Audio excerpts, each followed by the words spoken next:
No, it's thinking. Oh, you guys won't be in the shock. We are live.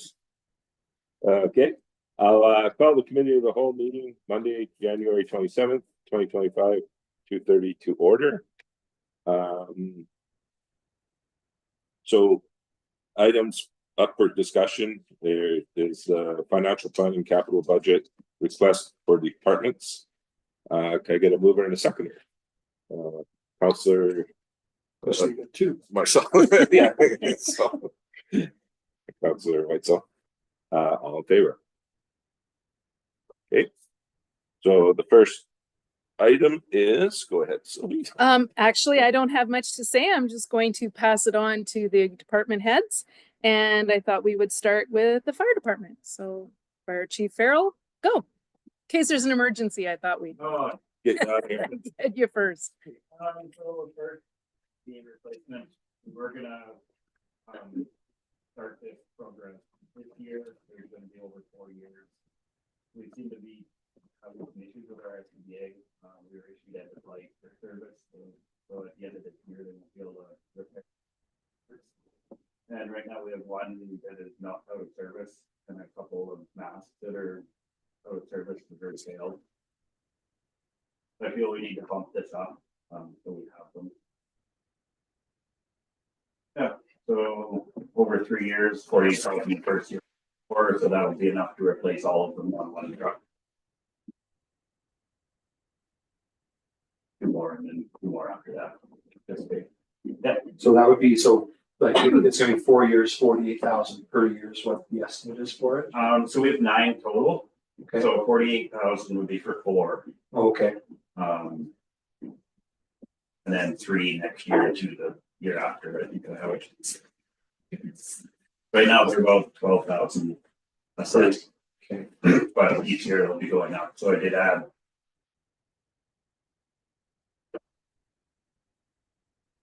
SCBA bottle replacements. So they all expire in April of next year.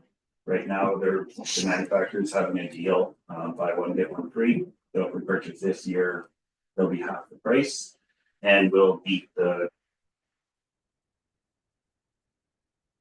They go together like the bottles and the packs. They do, Because I know like the bottles like obviously go into the packs, right? Yeah. And then how many like actual packs do we need for our fire department side? Like what's our requirement?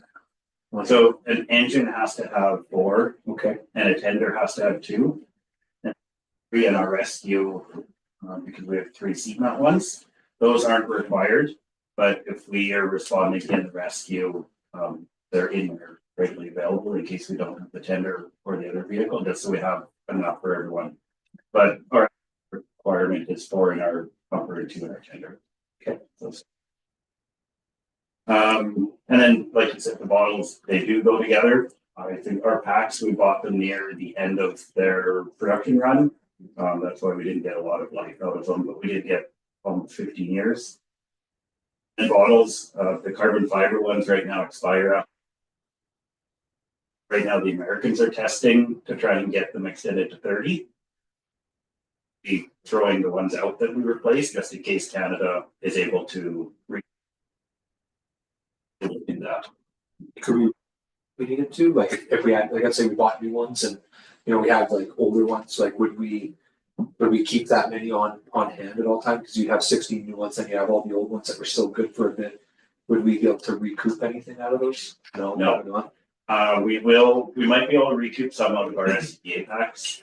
If we're buying 4, we could probably sell 3 that are usable right now, because they aren't expired. I guess the industry like and oil patches are still purchasing them at a discount rate, so we might be able to get for the set, not right. Okay. Up the dryer unit, so 4,000. That was for last year, but there was some miscommunication. Here we do have a washer dryer now, but we shouldn't be washing our linens with our turnout gear just for contamination. So Ammonia, just the question on the washer dryer, these are special machines different from the regular washing machine? no, the special ones are super expensive. We're looking for like $25,000 for actual turnout. These are heavy duty though. Yeah, they are heavy duty. Yeah. The ones we currently have, I'll keep with doing the turnout gear and stuff. And the one I'm looking to purchase is a washer dryer combo with the heat pump in it. So that we can just throw a load in and then it'll be dry. So no one has to be around the hall to actually switch the laundry. Okay. I just bought one for my kids in their new basement and it works pretty good actually. So. Ammonia detector, did a few false alarms to the arena this past year. And it came to our mind that we don't have anything to test ammonia. So we have the carbon monoxide and H2S bonders, oxygen, stuff like that, but we don't actually have a one that'll test for ammonia.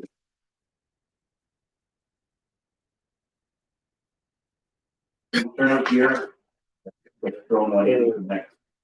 Do you have any questions on that? Yeah, just the arena, on the arena, don't you have something to do with water deep testing as well? That's our wall mounted ammonia detector.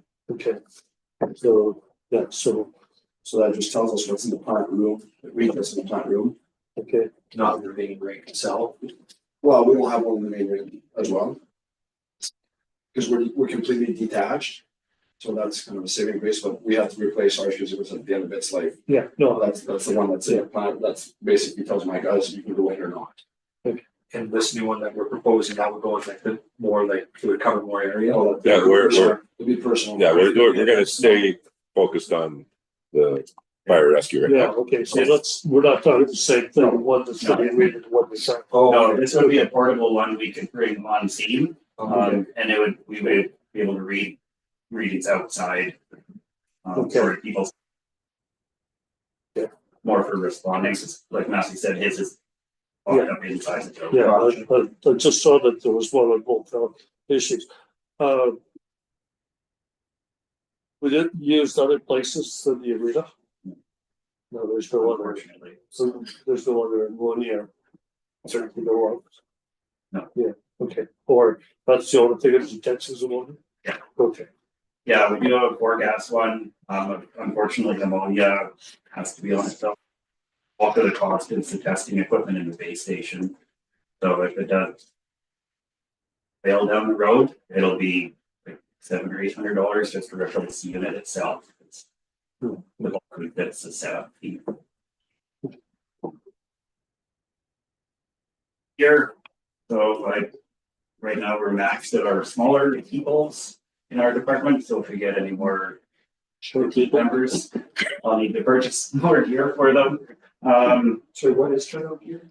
Like our fire gear that we Or wear. just like the actual like, cover all types of stuff? Yeah. So the last set I purchased was just under $3,000 2 years ago. And then they also expired every 10 years. So I've got one member that sort of expired.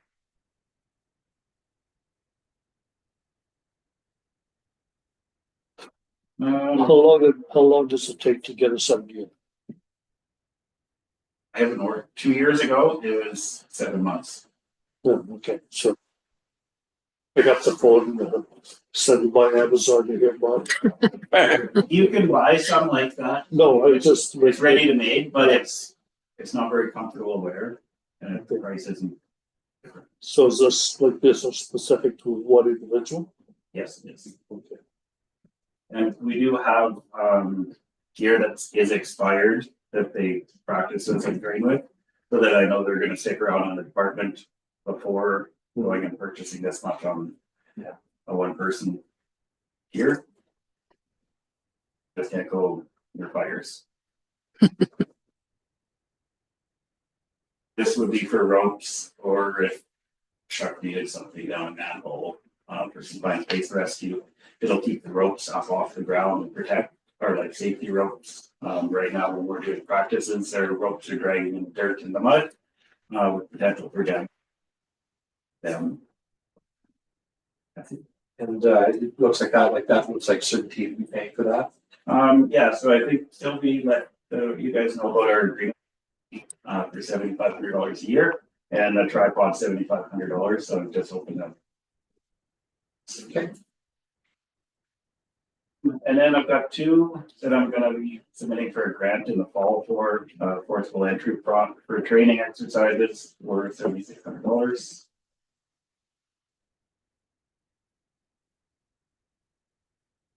Sure, what it is. It's a door, it's a like that exterior door, but in a prop, and then there's little devices, you can pretend that there's locks and stuff to keep reusing the same door over and over. Break into it. Yeah, it's on how to get into buildings. So you hit it. I'll probably fix the cops use. Yeah, that or forcible entry tools and stuff. Yeah. Okay. It's rugged enough that it's not gonna get damaged to beat up. Okay. So it's a pro, oh, okay. Yep. So it will be pro. Yeah. There we go. Training aid. That's good. That was in for last year too, but I moved this to a grant. Because we've got a few other priorities. We can still find a contractor to do that if we need to. We would get those last two items on the grant. So when you're talking grants, you're talking just about the, what do we call them now the Ready grants? Oh, no, No. UBCM. UBCM, volunteer fire, Okay. training and equipment. Up on there 2 years ago. And it worked out pretty good, and they like.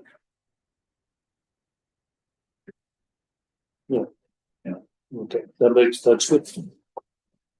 Zach, would you say that everything that's now on here is in its order of priority? Just noticed that there's, like, I wasn't sure which, like, what's kind of like your biggest ask in this? What's, well, there's gotta be priorities too, right? I don't know, because our SCBA are failing. We're at risk of not being able to respond to fires. Or anything like that. And we have 9 total, so I think we need to start chewing on that. Like if we needed to, we could probably cut that down to 3. So 30. Also instead of 4. 3 pass. 3 pass, sorry. But at the end of the day, we still need to get those to the safety. Find 4 minutes at the very least in future years. Bottles, that's a no-brainer because they're half price right now.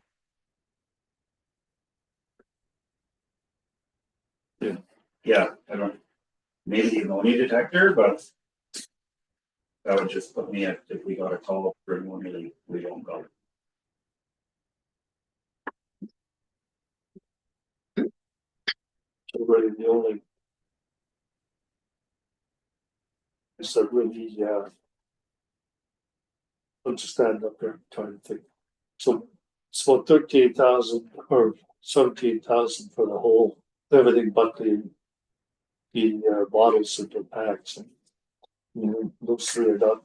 Those 4 aren't really serious money. We were approved for 35 last year, but we didn't use any of. So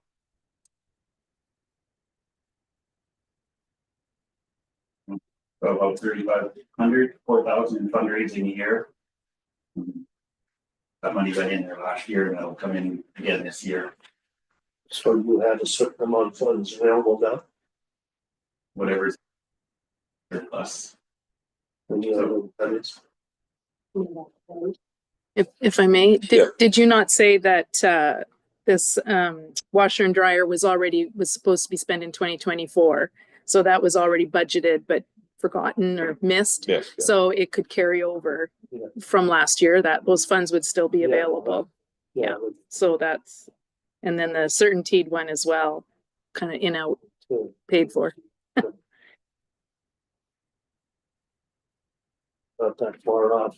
Look, those ones, it's 25 and you've got 4 17,000, so you can mostly have that money anyway for the dryer. We won't get detecting too.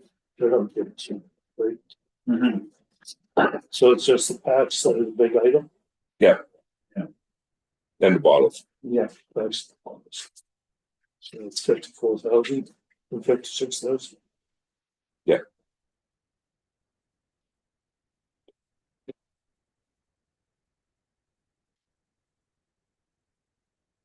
So we still have money in from last year. Yeah, that would, it could still even be less. It might just be a top up Yeah. to go into the pot from last year, right? Because we had 35.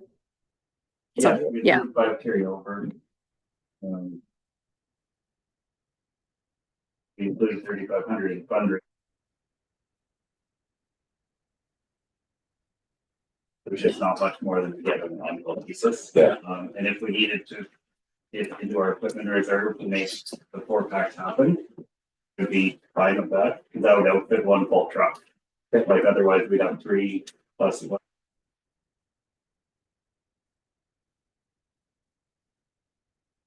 I'll make a note then for when we do our next committee of the whole and the net presents it all to us that we'll see kind of, we'll get those final numbers like what's Yeah. actually in Yeah. reserve and Yeah, what's gonna be moving over into this year. yeah, but it's sounding, of course, like it's not that big a deal when you take the prior years and stuff. Yeah, it sounds really big, but because of carryover.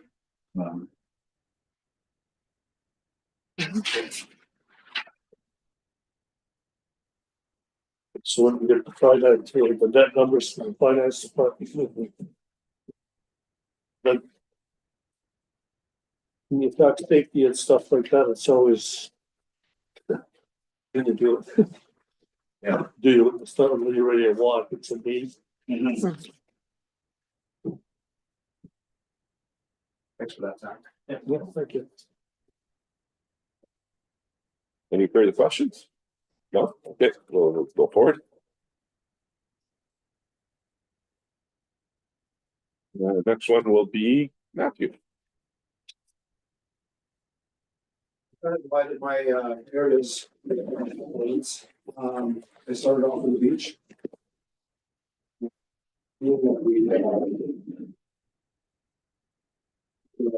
On back to convention. I think that we've, we have no choice. We have to protect our own assets. All of our underground systems. So we do have the irrigation system at the beach is not protected through backfill convention. So that is, to me, that's definitely a priority one. The next one could really be a priority 2 or 3. It's a ramp, it'd be an accessible ramp down to the beach off the breakwater. I just asked the question on the first one. Sorry. Sorry, this backflow prevention things, we have got some policy we just brought in.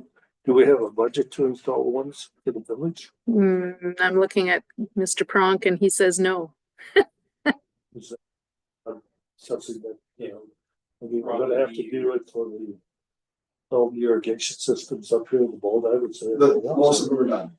Most of them are protected through backfill convention. So there's no budget sitting around or planned for. Okay, thank you.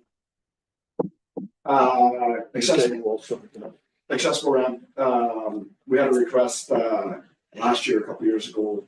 Somebody that needed access down to the beach. Wanted, we'd like to have access down to the beach. Or to the sand off of the. It was a good idea, but we gotta make sure that we make it accessible all the way. So we can't really be, we have to create some sort of sidewalk from the parking lot to the ramp down to the beach. So it's not just, it's not just a ramp that we just put down to the beach. It's can't, you don't want to be pushing a wheelchair through the grass And the sand. into the sand. So, there's some thinking, but I think this is probably a good one that we can apply for. We can investigate grant opportunities. I was thinking like the Rick Hansen Fund, often kind of stuff like that. To help pay for those types of things. Carrying on, unless there's any questions. So this is like, you're talking from the driveway all the way across the grass. And then how far out into the beach? Well, it's basically just providing access down to the beach. I mean, I haven't put a whole lot of thought into the whole design of it because I'm kind of I'm kind of stumped. Like, we need some ideas too, because Well, I think- once you get to the sand, then you're still. Yeah, I think we do have the accessibility committee, with, Roberta. She's gonna come and also talk with you about it. Yeah. And they're kind of looking at that as a program too, so. So just one other comment. The $10,000 is probably fair. Are you talking cement for just the materials with the 10,000, or are you talking labor and materials? I think we can do labor and materials in that cost. It'd be done in-house. Yeah. So it's not So basically, the labor part is already covered. No, we could look at paving option, that might be cheaper. so it would be stones then, I guess we would use. Or- the big No, Wood. blocks, actual Wood. sidewalk. Yeah, or, yeah. Concrete sidewalk. concrete sidewalk. Yeah, I think concrete particularly on the top for sure. Yeah. I don't know if a lot of this. Yeah, asphalt might be something we can do.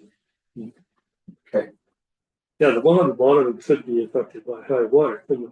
So we wouldn't. Yeah, we wouldn't bring it down that far down to the sand for sure, Oh, okay. but we have to make it to code. Like, Go ahead. Yeah, Yeah. yeah, that's what I was just gonna mention, if I may. Not only do we have to make sure that it's safe for the accessible users, but also the the people, the little children running around on the beach playing frisbee, they can't be tripping over something. And also it would be work amongst the streams, so we would need permission from the province to do any work Yeah. close to the water. So it would be Native. and So First that's Nations possibly because it's man-made, so they're a little bit less Oh, okay. involved because it doesn't really exist in their heritage. So we get a little bit more forgiveness for First Nations for Tilly. Anywhere else, it would have to be consultation, but Yeah. not there. But still works amongst the stream, and that permit could take a while. And Nothing simple. Let's go. The asphalt so we brought the electrical services down from the bathroom to the pay shack, which has been amazing for the staff there. We never did pay it last year to allow for proper settling. You know, it's nothing better than time for settling. It just seems to do the best. Yeah. So that's a priority one too. Paving of line painting. Our lines they're getting very faded. It's challenging because the parking lot is failing at the beach, not like just like a road, and it's crumbling. So a lot of it's fading, but it's also the rocks should also be ideally if the parking lot would need to be repaved at some point in time, but line Resurfaced. resurfaced, yeah. Okay. Yeah, line painting I think is more affordable at this point. Last dredging happened in 2019. Not exactly sure on the cost. We figured about $10,000 for the next dredge, but it's not an emergency now. Just what's the dredging done? It's just done with the next. You're going to have to get. It's definitely major permitting to get it done because you're actually digging in the water. So it's an excavator on the breakwater. Okay. Digging up the bottom of the lake. Okay, so it's not like bringing in a vacuum truck and No, or anything like that. No. Okay. How far out do you go past the breakwater? well, as far as the excavator can reach, Okay. it would get very, very expensive. Dredging with on barges and stuff out here. Eventually, we're gonna have to look at our the breakwater. I mean, it's eroded. Last couple of years, the water has been pretty low, so it hasn't been too bad. But the year before, we had really high water, and it seems like we're getting hot. When we get high water, we're also getting lots of winds, and it just erodes that breakwater. So we're gonna have to look at fixing that up at some point in time. We did have so if you can help me, what's vast. Vast is looking at, like we worked with them last year to see if we could come up with a plan to twin our boat launch and to work on the breakwater. You're talking about the piece of that retaining walls right beside where the launch goes down, like that's the. Well, the 90 degree. Yeah. The outside one. So we have to, higher, make it higher than the, what's reflect on it?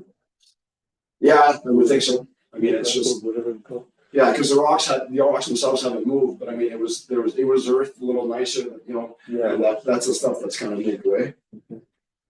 have to use dirt out of the dredge. You know, that's pretty silly. It would kind of defeat the purpose because it would just walk back into the hole. Yeah, We just, you're going to have to do something to stop it from eroding, so you're gonna have to do rocks or something. Yeah. we likely don't need to talk about the projects that were completed. But those were significant projects that we did last year. Yeah. The replacement of the, that could be potentially just under regular maintenance, but it's the posts for the beach, the little roofs for the.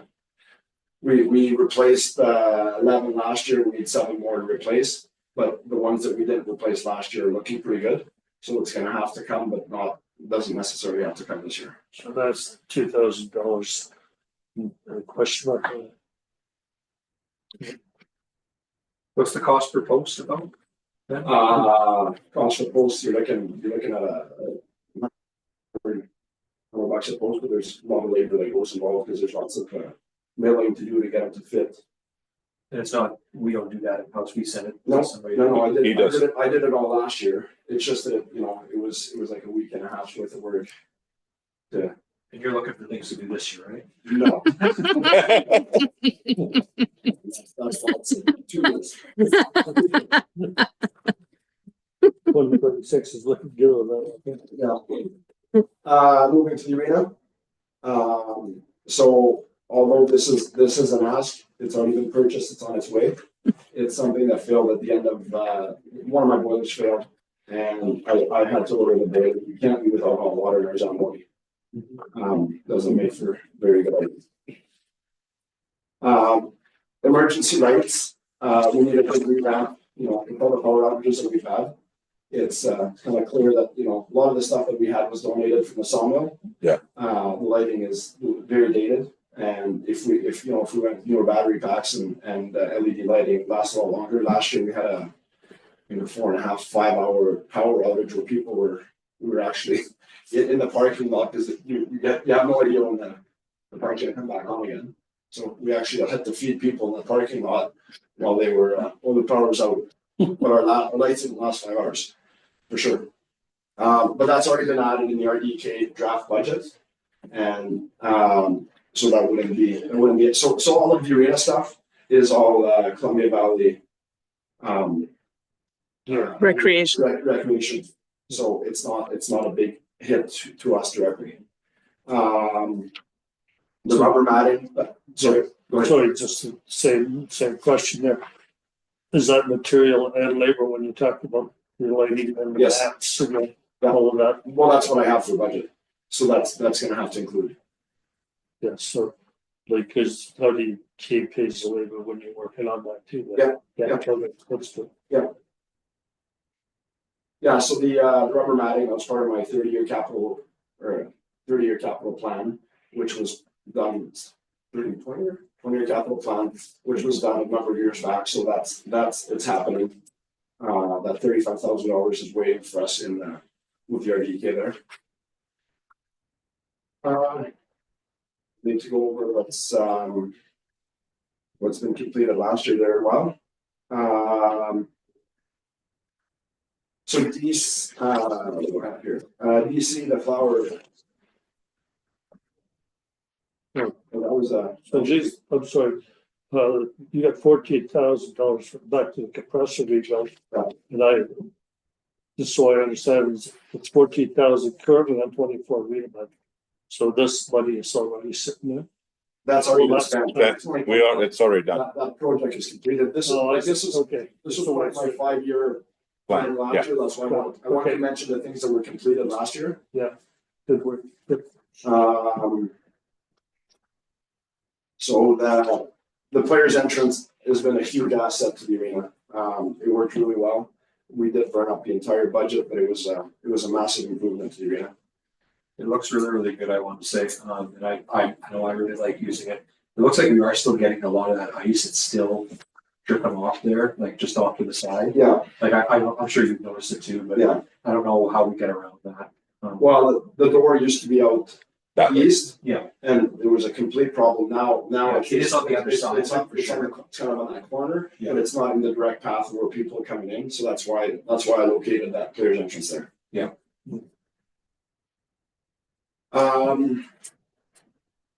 So the flower bed. So we did for maintenance reasons, we did remove a lot of the flower beds that were in here. Like we moved the rocks for just to be able to mow. Like I mean, it was just overgrown. And the $5,000 was part of it. It was supposed to be part of a plan that we came up with, to create some sort of landscaping in the front. that's just in front of here. Yes. Yeah. So that's probably a priority 2 or 3 because we're later in the thing, we'll have a discussion. So portage, it's been complicated since the beginning of Park Portage. All those the flower beds that are there, although nice, they're maintenance nightmare because they're an elevated, they just slope off into the grass. And it's been hard to keep up the to keep it looking good. We have to put landscape fabric and bark, when you whippersnip and stuff like that, it just kind of just pull it all off. So we did have, I think we had $4,200 last year that was budgeted. So there's money that's carried over from last year that didn't get done. So we had money put aside for that, but it's one of the projects that didn't get done. With that, would you want to get rid of the flower beds that are there and do something different? Ideally, it's just a complicated, just because they're just burned like this and then they lead to grass. So the grass just goes into the flower bed. There's nothing, it's hard to edge and it's hard to come up. So our idea was to do like a concrete curb, a raised concrete curb so you can whippersnip along it and then, hopefully keep the mulch on the top of the flower bed. Okay. That's kind of the plan. Yeah, it's apply maintenance and it was all selective, so. Yes. Well, yeah, we want to make it easier for whatever you're doing too. Source Path Bridge, although it's done us very well, it's in pretty good shape. We'd like to replace, at the very least, spend some time and the sand, but it'd be nice to replace the top hand railing across the top of the bridge on both sides. It's it's nasty for slivers. Like it's just peeled and it needs some attention. Replacing it would be the easiest route to go. Concrete path. So the picnic table that are pre-existing on the path, the first one that you come into. If you look at that, the pad is crumbling to nothing. Like it's just there's weeds growing out of it, there's trees growing out of it, like it's crumbling, so it needs to be replaced. And is this part of the Ready grant that we spoken about? No, that would be different. Yeah. Feedback. Last page. The directional signs, so all the wood signs, the timber signs that we have around town, they're in desperate need of some attention. They were last done in 2018. They just need to be refinished. Yeah, that's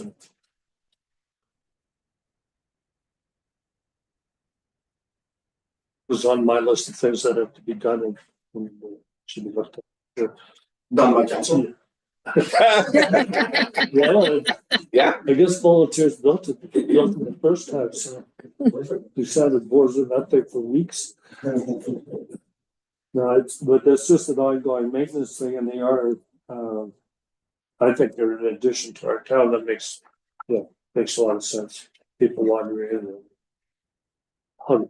I've been walking along and asked, where's the beach many times before Yeah. we decide whether. Yeah, I like them, but all the timbered stuff that we've acquired over the years. Yeah. and for moving forward, the pavilion. I mean, that's just a major timber. Yeah. Asset. It's beautiful, but it's, with the design, that we chose, it's major maintenance. Every several years. So although that cost was covered by a grant, the refinishing of all timbers will not be. So. Dog park, underground irrigation. So that was through the COVID grant. So I had purchased all of the irrigation underground material, most of the irrigation underground materials for the dog park. They just haven't been put in. So the cost basically is going to be the backflow preventer. As per our bylaw, it needs to be. We need system that we're going to put in. $2,000 that does not include labor. That's basically the big fiberglass box and the backfill preventer. That's all stuff that we're going to do in house. Like the box that goes in the ground. Yeah. Like we're gonna do the full install of the system. It's just those are the hard costs for those materials. Baseball field. So baseball field, it's an aging system like the beach. And other than the beach and the baseball field, that's the only unprotected backflow systems that we have. So everything else has been protected. So those were all installed before my time. All of the ones that I have put in, they've been protected through backflow.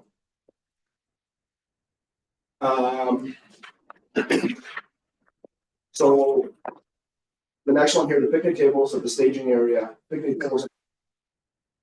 So that's those are pretty hard costs. The picnic on an IMO, the shipping's expensive, but it would keep with the theme, and they are 100% maintenance free. So they're the concrete ones. They're the concrete ones like we have at the beach and at the park. We call them the staging areas. The staging area, so it's basically right here, like that's where The new parking the new lot. parking lot by the dog park. Yeah, okay. So it'd be nice to put a picnic table and a bench there. Yeah. We already have a garbage can right by the dog park, so we can save on that cost. Flag poles, we had last year we thought that it was a good idea to go with the 3 flag poles in the front, and we budgeted $5,000 to get them put in. We came back with hard numbers of they're $15,000 for 3 flag poles, not including labor or anything. Like that's just 3 30-foot flag poles, so you can lower your flag and raise your flag and have it at half mast or that. So both of those that are highlighted in the pink, those are all. I would think that they're a priority 2 or 3 unless that we get approved for the Ready grant. Right. Yeah. So they're not a must, but if we get approved for the Ready grant, then we'll. Standing in the pavilion. It's starting. I mean, you know what? We can probably go 1 more year without restanding it, but I mean, it's starting to show some. It's starting to show it somewhere. And the pitch is leaked out of the timber, so it'll probably next time we stain them, it'll probably be better because I think that pitch kind of pushes the stain out when it comes out. Oh yeah. So would that be an in-house project? I'd like it not to be. Yeah. To be honest. Is that the 10,000 cover project? I didn't go out for quote. I just put that number out there because it's not going to be cheap for sure. So they would be what Saturday last yeah. Whatever is recommended, like we so one of the advice that we are getting from a guy that's on some staining, he's a professional painter. He's saying instead of going through a transparent paint, to go to a solid stain, so then you're not necessarily seeing the wood grain through it, but it's way easier to refinish afterwards. You don't have to get it down to where it's Yeah. Yeah, I started using that on just like convexes and stuff. It really makes a difference. Yeah. It's on the stain versus the transparent. So. Yeah. the unfortunate thing about putting assets sometimes is the vandalism. So we've had, so we completely removed one accessible table. It was folded, like the accessible part of it, because it was an overhang to allow for a wheelchair, completely folded over at 90 degrees. So that table has been removed and discarded. There's a couple more tables where kids are kind of, they must be jumping or using them to climb into the rafters, but they're starting to kink the tables. So there's one table, that accessible table, I would like it replaced. And then what we're thinking of doing is trying to brace it so that it's, because we want to match the same tables that we have there. We don't want to have but we try to figure some way of bracing it so that it's the cantilever is not as easy to kink. And potentially to help with all of that would be adding security cameras. We got hit, I think, 3 or 4 times last year where our bathrooms were trashed. When you come in the morning and they're just demolished. Like, I mean, the one we had to close for 3 days. So security camera is something that would look towards the bathroom and something that would look towards the pavilion. And ideally we have a lot of property there. We should maybe look at setting more camera systems. It seems to be the way that communities are doing it now to catch vandalism. Is we have a beautiful playground, we have the pickleball court, we have all that stuff being vandalized. Yeah. If I may just add one thing though, if council chooses to go with the security system prior to doing so, as a government agency, we need to provide a privacy policy on what do we do with that feed, where does it get stored, how long, who has access to the security feed, all those things we are required to have before we can even turn on a camera. Yeah. So just a side note on that. And we don't have any policy. No, not yet. It would be easy to find one, but you'd have to, there'd be some legwork and research to do it. It'd be something council would have to go through and approve. Yes. Yeah. Yes.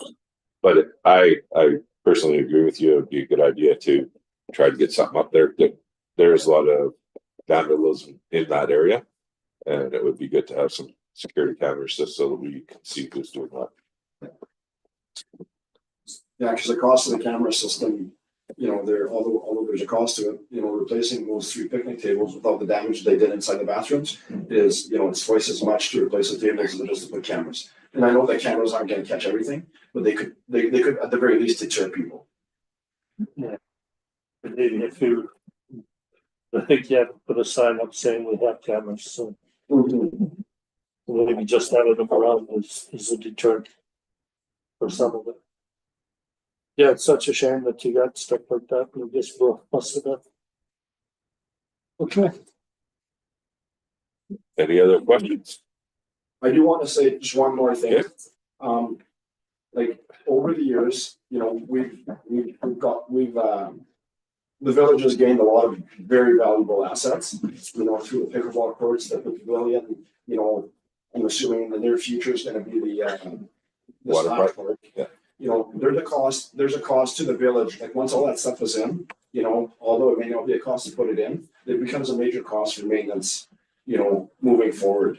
So, sometimes keeping things simple makes it more affordable for the taxpayers moving forward. Instead of going to, to the big elaborate, facilities that we put in, and then it's also man hours.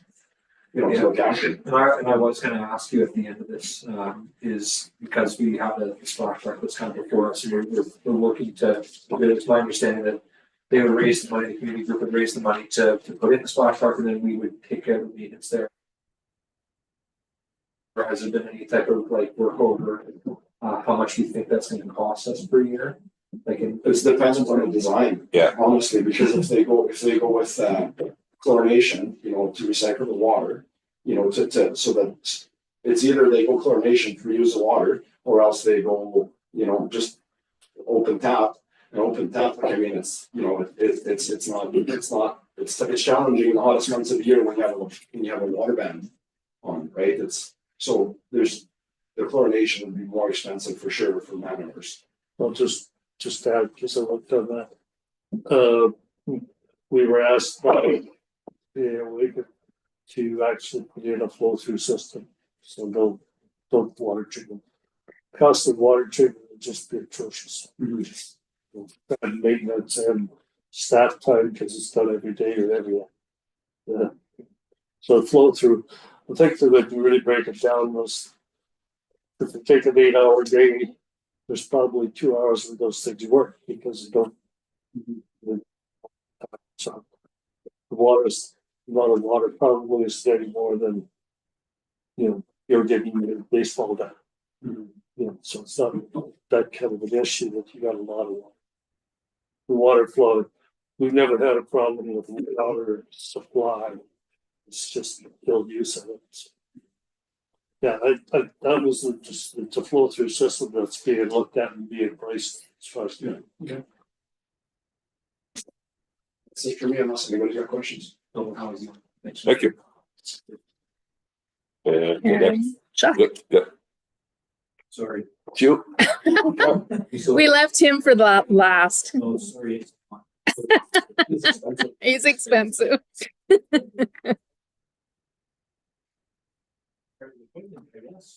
okay, Public Works truck. Currently, Public Works has a 2017 F-350 with service body. And the 2009 Ford Ranger.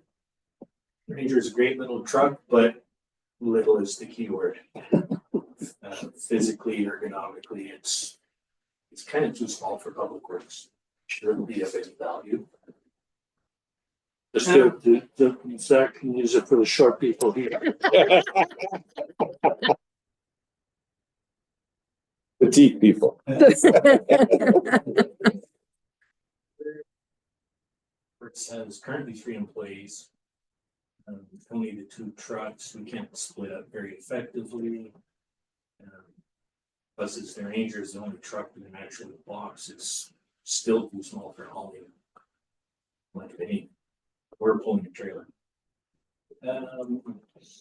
Our thoughts were transfer the Ranger over to Parks and Recreation. They have staffing there and only 1 vehicle.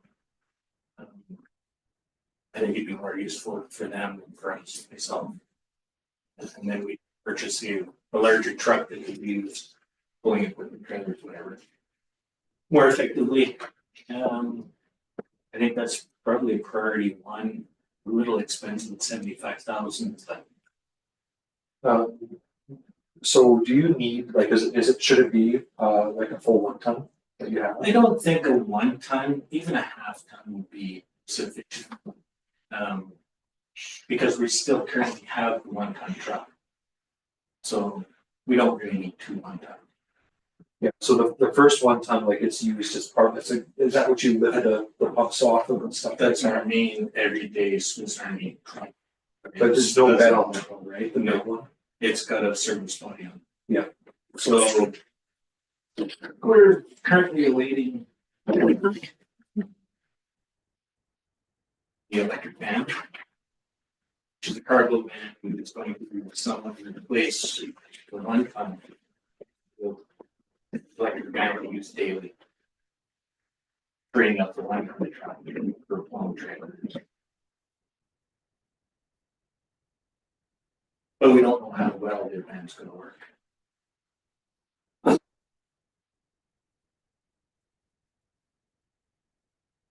And would it be, so you'll have the van, you're thinking about donating the Ranger, still have the 1 ton that we're gonna try and put a bed on. That's probably put it on. And then you'd have this other truck. Just not enough time. Sufficient. And,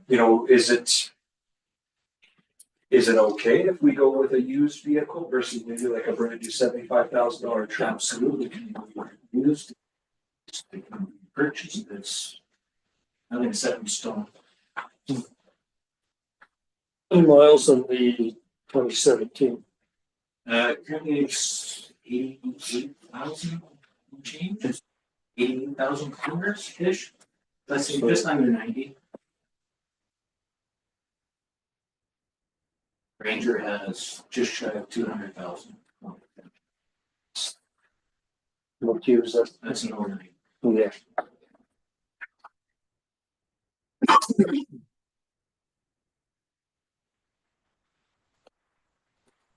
So you'll have the van, what was the top line, did I misread this, you're gonna take the service box off the 27th? Once the van has proven itself, I guess, So if it's all gonna the actually tools be in the feasible van, and stuff, then we would take the service body off the one ton. It's back on it. Then it can be used. Right now, with the service body, it adds a lot of weight to the truck, which reduces what it can actually tow. I would tell the trailer that you're concerned about towing with your, Yeah. when you haul the digger around and such. Could Public Works, like with the electric and if we did put a service box back on, or sorry, a truck box back on the F-350, is that enough to meet the needs, or do you need that third vehicle as well? The third vehicle would be handier. Currently, we're getting away with 2 little camps. I have one in some, obviously, with the labor running around and whatnot. There's 2 guys for a truck. Yeah. But you're not looking for any kind of a technical truck, you're just looking for a pickup truck. Just a truck. So like a used truck would be, I don't even care if it's got a power lead. It's gotta be a truck. just as long as it's got a, Anything will be a treat. just as long as it's got a, I don't even care about AC. I just put the person in, I'll use it. no. Well, that would be worth shopping for a used truck. Vehicles these days. The cost of secondhand vehicles right now, but I'm sure it goes very just atrocious. That's sort of my interest in how many kilometers a vehicle puts on, because we're a pretty small village and it doesn't go anywhere. How many times when you take a vehicle to Granville? Yeah, so basically you're up and down the city streets. So like a 20-year life out of a vehicle is not unexpected. No, and our thoughts were, we just keep, if we purchase a new truck, we pass one off. Like we would do with the Ranger. Yeah. Pass it off to Can you get in parts that and thing, right? recreation. If I can make a comment on that though, although the kilometers are low, they are the hardest kilometers, you know, stop and start. You know, you're starting your vehicle 10 times more than your other vehicle that you're driving the ground with, you're missing on the kilometers, you're, like, it is harder on a vehicle to go on 80,000 kilometers when you're stopping, like in the small, you know, small trips. Opening and closing the doors. Right? Even just opening and closing the door. Yeah, it's crazy. The seats go out, you know, as you're in and out. More kilometers, higher hours. Yes. And if I can add just one more little thing too, we do have a fleet plan and I'm not sure where this would fit in the fleet plan. Did you consult that at all? No. Okay. I will.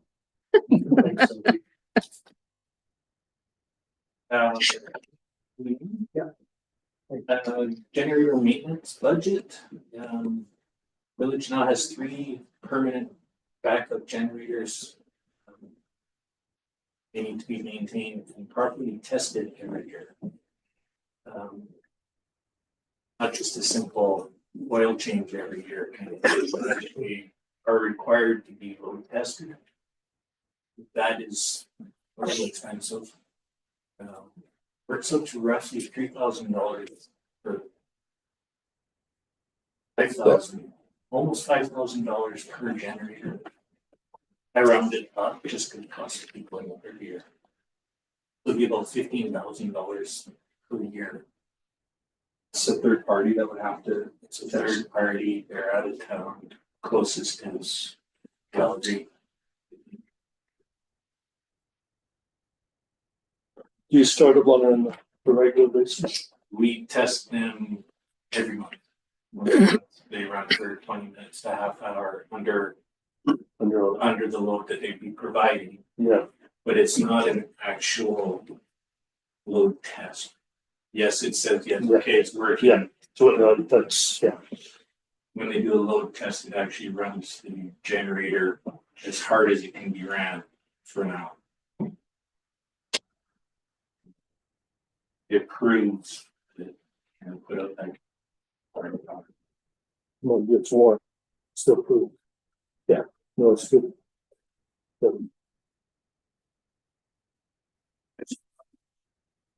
No, Something to investigate would be a lease program for trucks, equipment versus purchasing.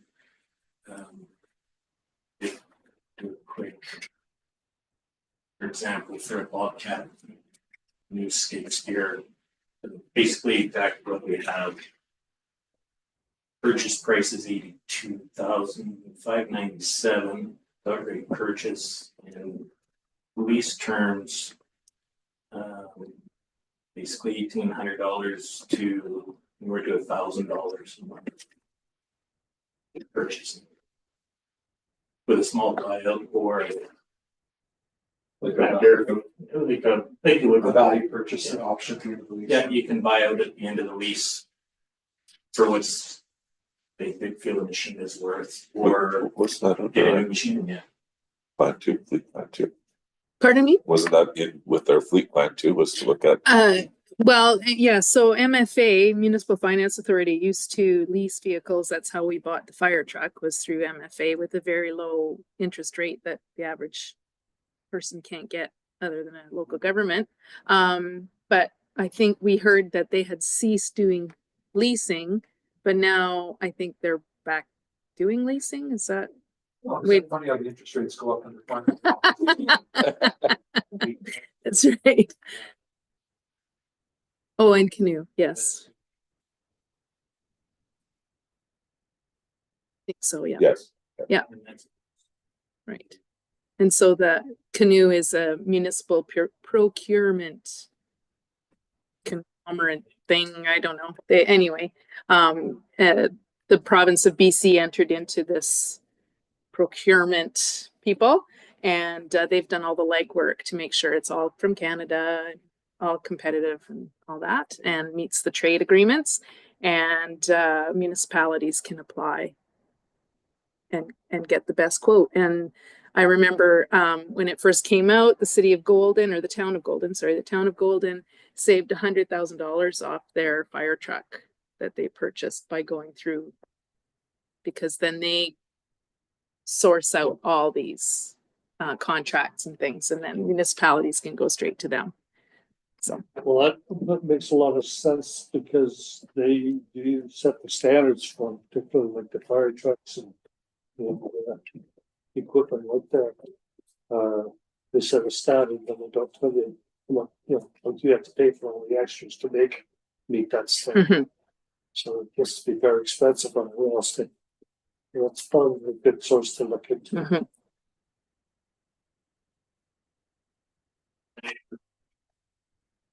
deep plow, they're skid steer. Current angle snow plow, it's 12 years old. Still works well. Not nearly as efficient as a view plow would be. They're getting more and more walkway, pathway, lane maintenance. Just more efficient, speed things up.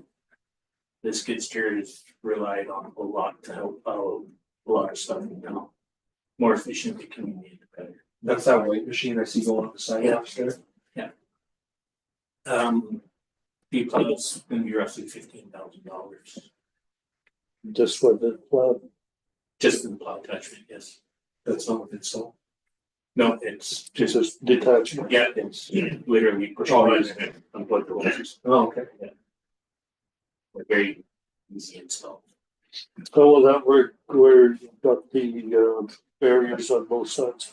It would be way more efficient actually, because the V plow can actually fold slightly ahead and turn into a scoop. But instead of right now, with the angle blade, it can just push straight forward. So you push a bit, then you have to move over and push more. Yeah. And where it becomes a trough in the new walkway, it's actually quite difficult to do. Yeah, I was gonna say. It takes a long time just to plow that section from the booster station to the three-way. It's hours. Whereas a V plow, you could speed that up. Might be twice as fast. Yeah, I was just wondering how it would work, cause the testing over one side of the barriers or just keep pushing it over there. You can only just, you can't push over top of the retaining wall. Yeah. The curbs, well, then you're pushing it out onto the street. Yeah. You just take a truck, push it down the hill, and then go get another truck. It would be easier. Yeah. Truck box, we kind of touched on already. I don't really have a cost. Or a discount factor. Shouldn't be that much, but you never know. So that's not a big, that's not even a big priority. Avid arms. Basically, we have no way of lifting sewer pumps out of the lift stations anymore. We had asked for a David arm for the new main lift station. For whatever reason, the engineer decided we didn't need one and we didn't get one. If they break, we would have to call in someone.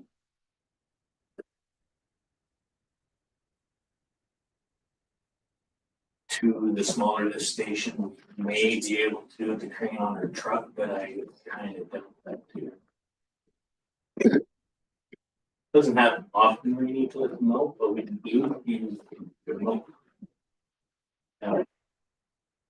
That I'm still investigating costs and trying to figure out what would be like a portable, bigger crane on a truck or something permanently mounted at stations themselves.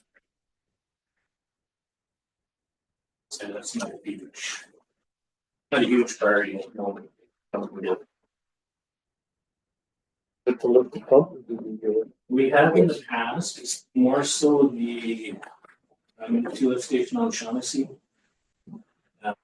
They're quite prone for jamming. Yeah.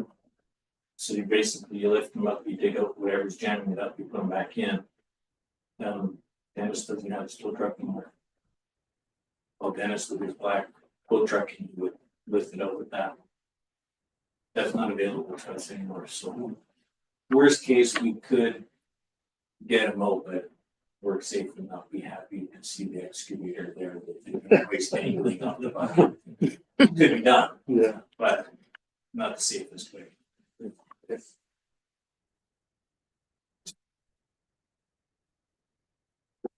This should have been priority number one with a lot of exclamation marks, is a public workshop.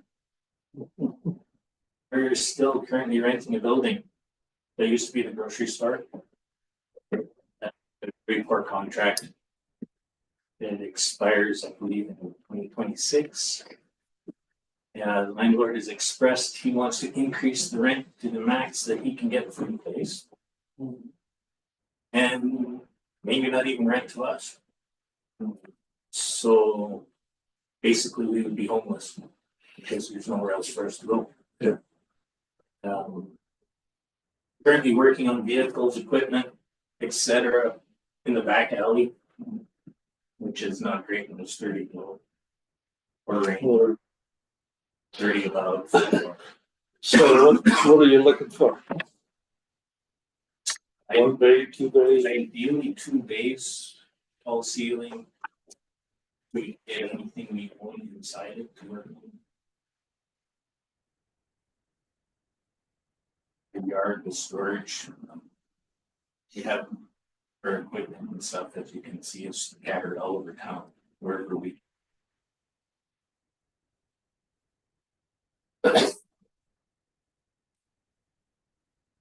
Discussed before, but just make it out part of the meeting. How much land?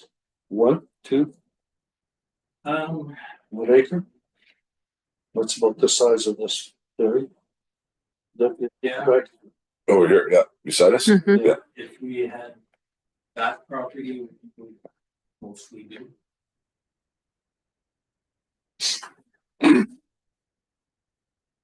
Is that as much of a problem as the building itself, isn't it? It's a land. Mhm.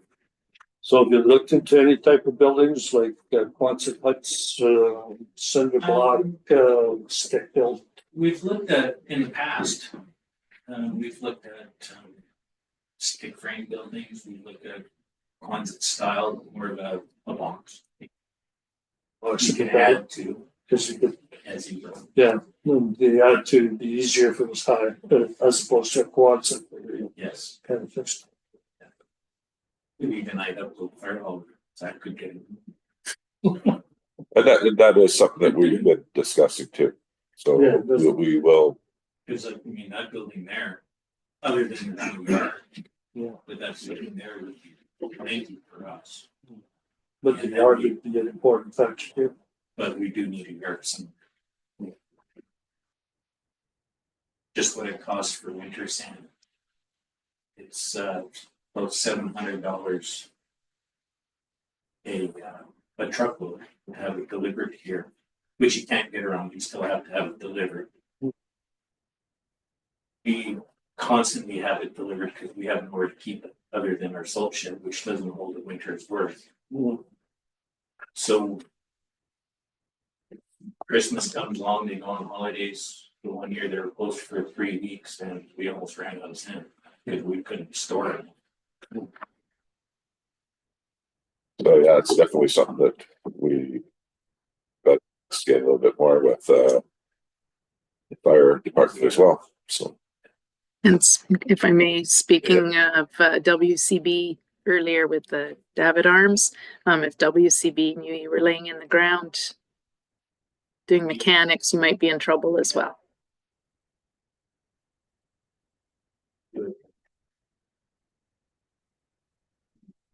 But Mhm.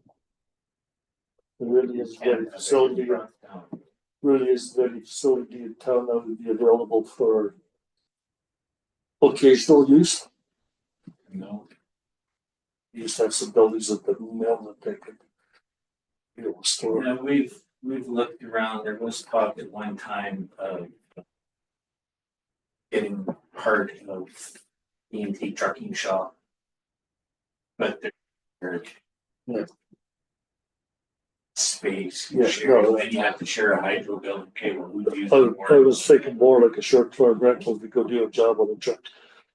No, this has been on, obviously, this has been on our, on council's radar for, Long time. before I was on. So, Incorporation. Yeah. Expired. We will not be able to find one that'll fit in our hall. They're all bigger.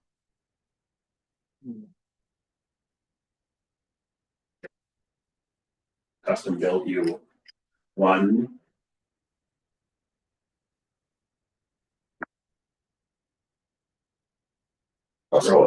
They're all bigger. 100 truck right now is just over twice the capacity.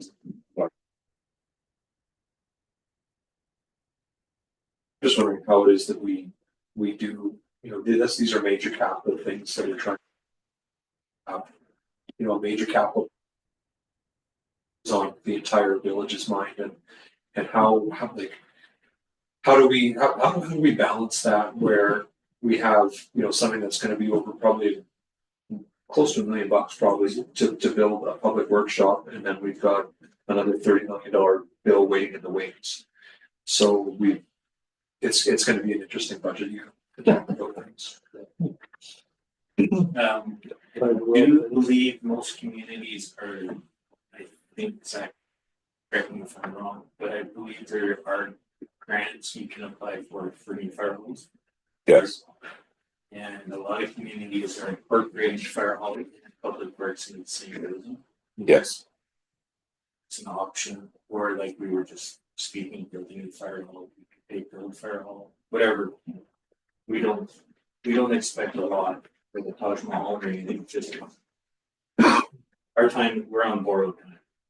How much room is on that plot of land, like where the fire hall is right now, like outside of the footprint? you got room for a garbage can. Yeah. I was looking at that 2 years ago with Bill Dorshak, and we're pretty much at all of our set. Yeah. We were looking at to the back where our offices are on putting bays. First, you have to rip down half the building, to put the footings in, So I've looked at tons of options on what we already have one, at least Two. one, maybe two additions on it. Yeah, go ahead, Matthew. If I may add, the original plan was to use this property to have what we needed for land. You know, we incorporated the dog park and stuff like that. The original plan was to have public works beside this building. And yeah, so just throw it out. Yeah, because I see like where the salt shed is right now, there's that space that we were looking at on our site tour. You can move the dirt, the salt out in there, and maybe there's a way we could utilize the existing land that we have here to try and use. Well, that's what we're gonna be looking at. Well, just to comment from prior years, the decision was made by council at the time to, this is Granger Road, this is the main traffic through our village, and to have an industrial site next to your town office on your main drag. It's the looks of it and the appearance of it, not how it works, but you do have all kinds of stuff. You know, if you know, it just kind of takes, you're trying to make your village look good, having a public works yard on your main drag where traffic goes to the front, and it is your main drag with traffic to beach and so forth. Feeling. It's a good point. But it can still look good. I've seen other places that have public works right in the middle of town. Yeah. It still looks good. That's the, I guess, I mean, that's a matter of opinion, but I just didn't see it as being a place to park snow plows and all that kind of crap way on your main drag, so that's just my thinking. I know we even looked at fencing one time on the project. Fencing, shrubbery, hedges, whatever, you can hide. But it really, if you start talking the fire hall and the public works building with all your equipment on both, we suddenly don't have enough room on here. But just do the fire hall on the side. yeah, this could just be the fire hall over here now. And then we share the yard. Yeah, and this could be the public works across the road at where the fire hall is now. And they would be putting their equipment inside. And the sand shed. The sound shed would be over here still. We don't have any land. That's the problem. That's the only reason I made that comment. Nope. If you're landlocked or if you know, this is what you have. Yeah, we And- gotta figure out a way to do it. Yeah, and Go also, thank you. The dog park was always meant to be a temporary dog park. It's not meant to be permanent, you know, semi-permanent, 10 years could be, but it wasn't designed to be a permanent dog park based on the size and the location, all that kind of stuff. So if the dog park were to go, well, that was built-in design.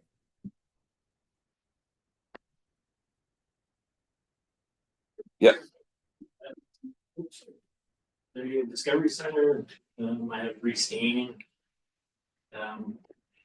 I'll see the outside we they want over. I'm still awaiting a quote on that. Last time It wasn't that many years ago. Jazz did it, she figures probably 17, 18, Mhm. 6, 7 years ago. and he's also testing solid stain over semi-transparent.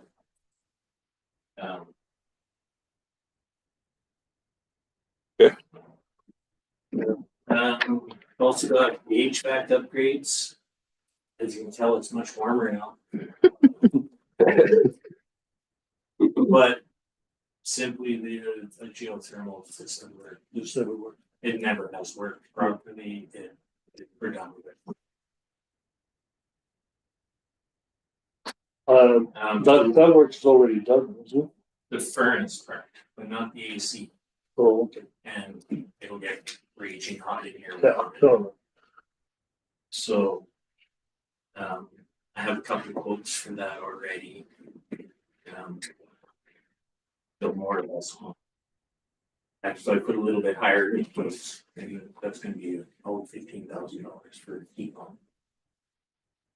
So you pump and stuff. We upgraded for.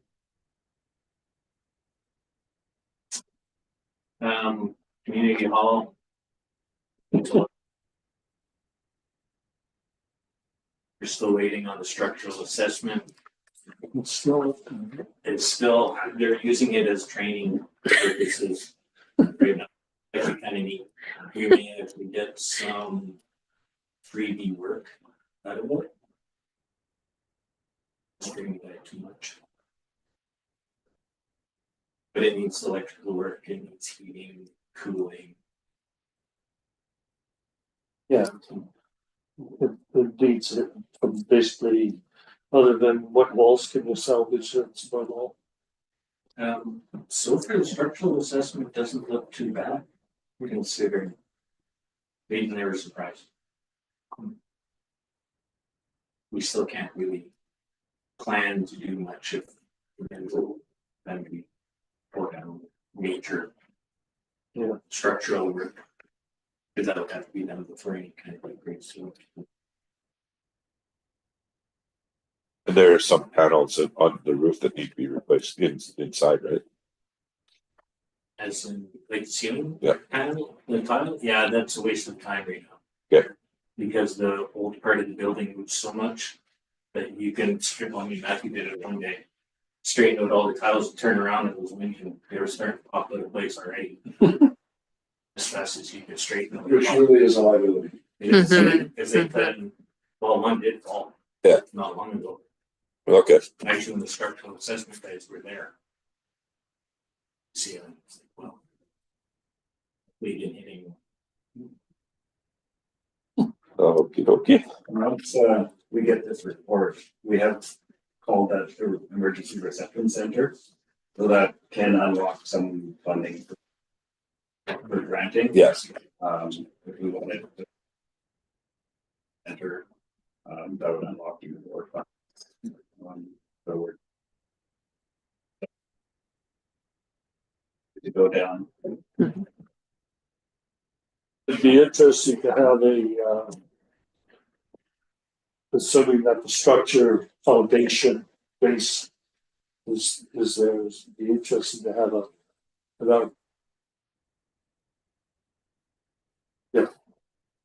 an asset versus schedule. And, some kind of a cost estimate to look at. To get a decent looking functional building. I don't think the size is that terrible. The size of the building, I think, is Yeah. Well, it's still a massive, like a rated. this being used a lot more as well.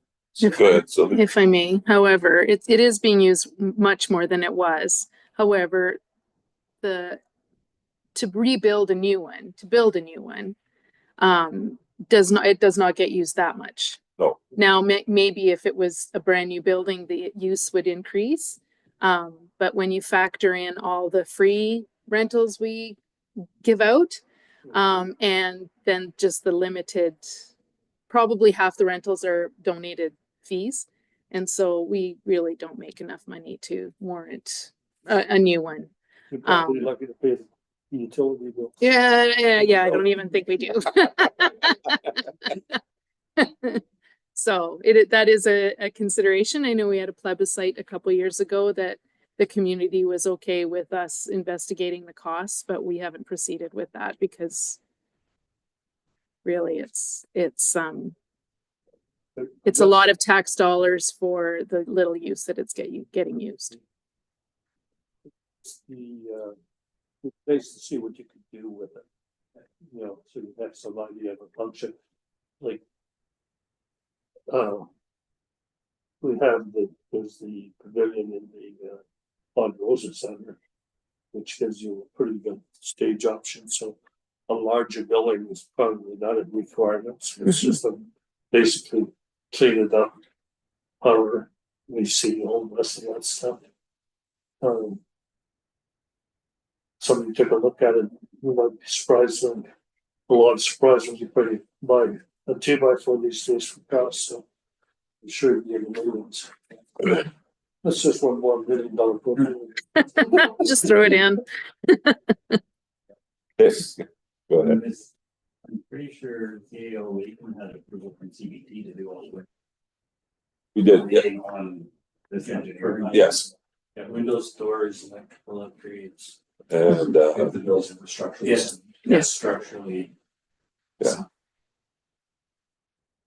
kitchen and solar panels. Solar panels, HVAC was included in that grant.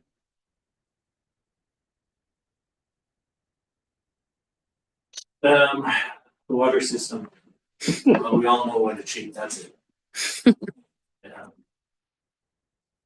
Increasing in the hydrant budget. Due to the age of the current fire hydrants and the addition of new ones, new developments, etc. We are legally to inspect and repair a minimum of a third of the hydrant. That hasn't been done in a while. Like proper tear downs and stuff. So the cost of hydrant parts is ridiculous. I believe the budget. The hydrant cost, Depends what's wrong.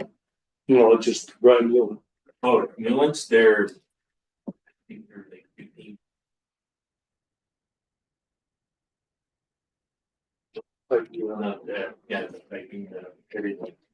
If we can increase the budget to about $10,000 a year for at least the next 3 to 4 years, that should take care of all the major repairs and we'd be good again for quite a few years. Every time a fire hydrant is used, we're legally supposed to completely tear it down and inspect it. Yeah. We don't. There's certain hydrants we know they're good.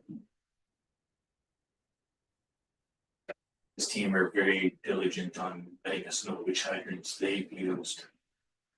And then we'll go and inspect, and if you feel it needs to be torn down, it gets torn down. But even when you tear them down, you're supposed to turn them back on to test them, which technically means you're supposed to tear it down again. And then it just.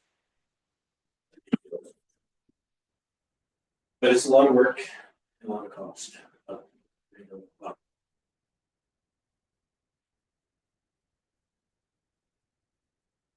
60, 60.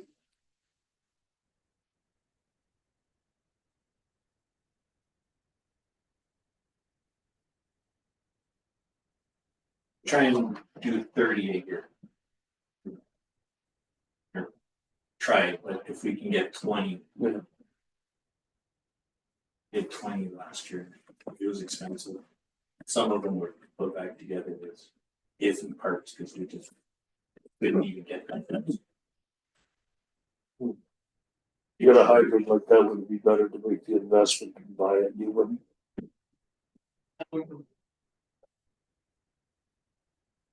So we're questionable that we put back together is still safe. They're still totally usable. It just means that we've marked them. So with this year's budget is going to be spent going back to a handful of the previous year's hydrants to repair the property.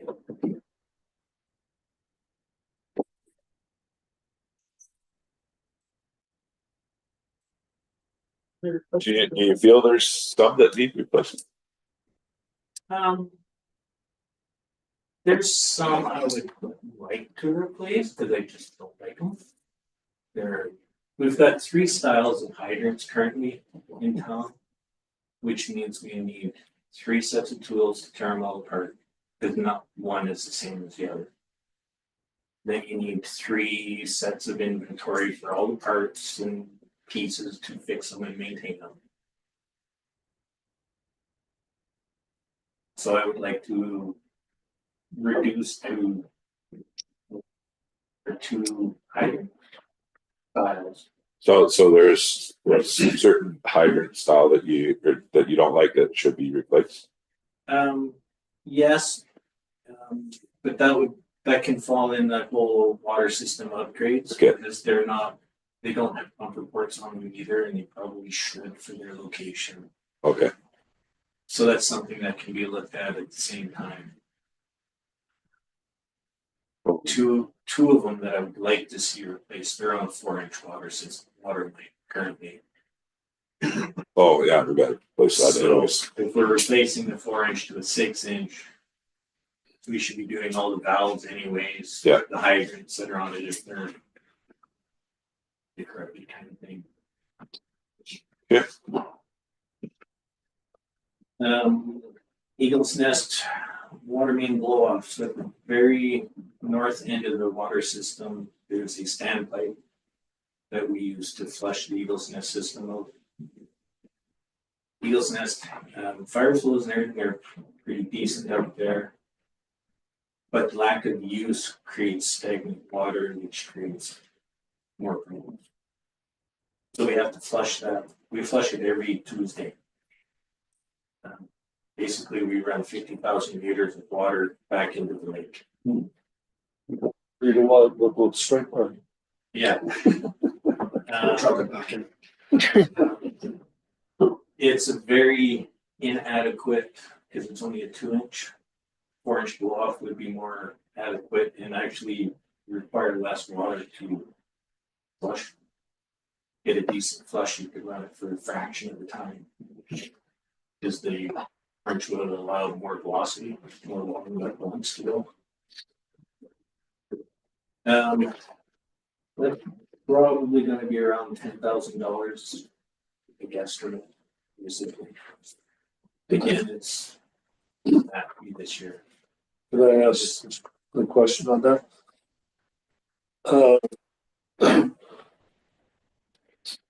This work like putting it on a bigger pipe. Is that something that you guys do in-house? That would be contracted out for the digging. It's very deep and we can't dig that deep with our machine. So we would have to hire a Because machine at least, but the rest of it we could do. okay, Or we could just hire the whole job out to do this. basically once you've got it exposed, it's attached pipe. Yeah. The valve, I guess. Thank you. Next is Eagle's Nest again, the flange replacements. Approximately every 50 feet, and then at every valve, every T, there's aluminum flanges. I don't know if they Don't have that here. We have it in Yeah. Annette's office, yeah. Yeah, they're failing rapidly. They're installed late 70s. There's potential for major water main breaks, which can cost us a road, cost people homes. Approximately 300 flanges, 2 flanges per assembly.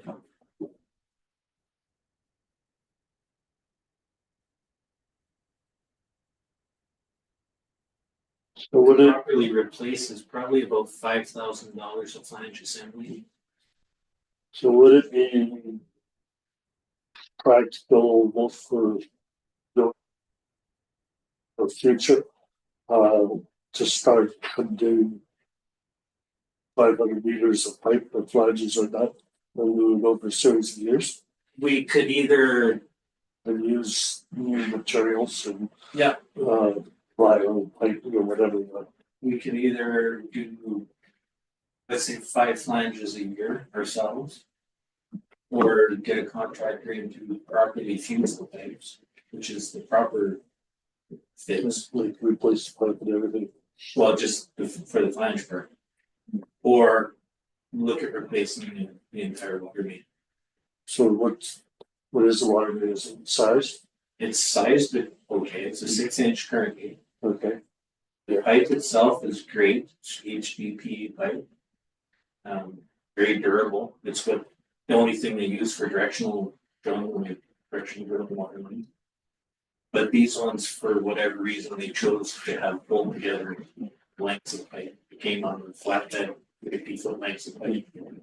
So could they be removed and a section of deep pipe put in and scrap the flange?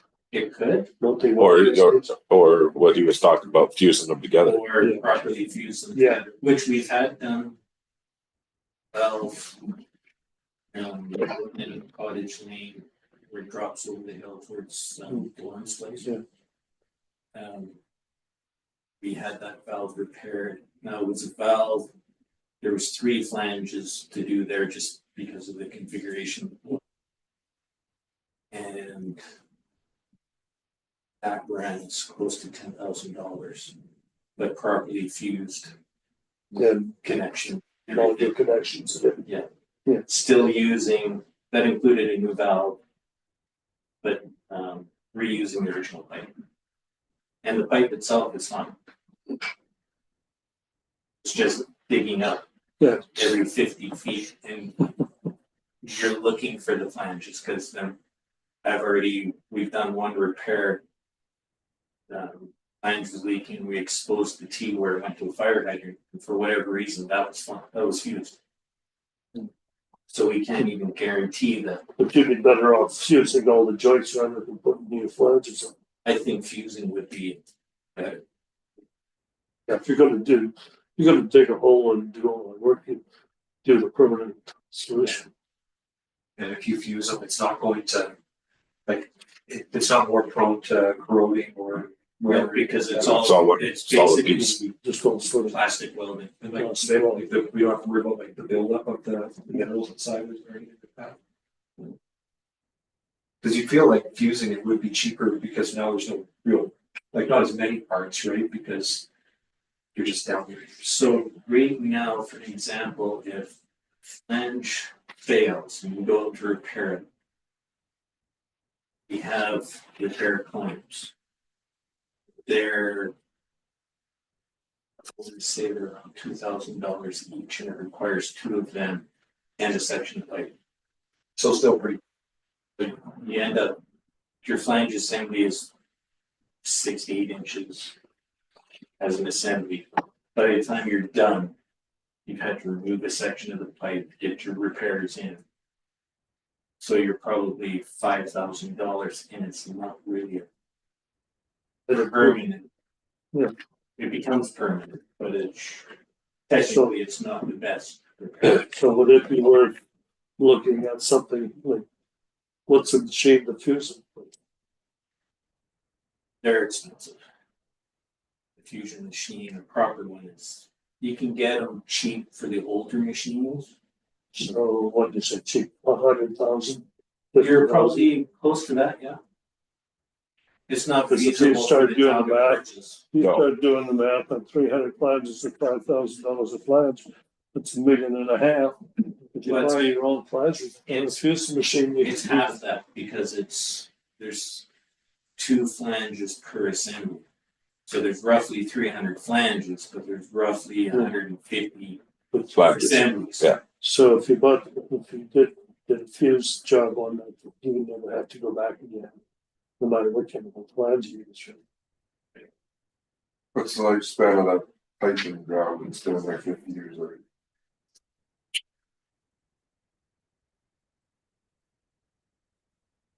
So, but it's probably 80 to 100 years old. It'd be like 2/3 of the lifespan. 2/3 of the By the time lifespan. they're finished replacing all the flanges, we're at the end of. Yeah. That's, Yeah. that's also why I have it here. It's worth investigating Redo. to just replace it. Lay out huge pipe out. We're already looking at Flop it in. a huge water system upgrade. We may have to just, for feasibility, as you guys know. Just put, that's right, another $1 million up. Yep. 35 million now. We're looking at it, I really- It does. By the time we can get them all repaired. It's all pie in the sky. Pipe is almost. Yeah. So. Unless you just. That company come in and blitz them all in 1 year, you're still gonna spend. $40 to get another 30 years, if that. Yeah, you might as well enjoy it. Okay. Hence why I apologize at the start. Yeah. Bring us good news, Chuck. Some sewer. Lagoons, rebuild has started, the design is underway. Leak detection. Oh, sorry, leak detection. We should actually look at a leak detection program. Just helps to prevent water main ruptures expected. It conserves water, reduces pumping time, it improves the flows, which we know we're having issues with again. We have a detector. No. Okay.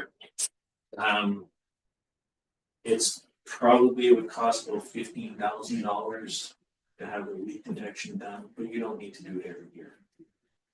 I put per year, just When we were gonna start a tour that we were at the pump house, weren't you mentioning that you were able to kind of see when we were using like kind of like a lot more? Yeah, like it's not like a proper leak detection. No, like but that's- we use that, it's actually very accurate.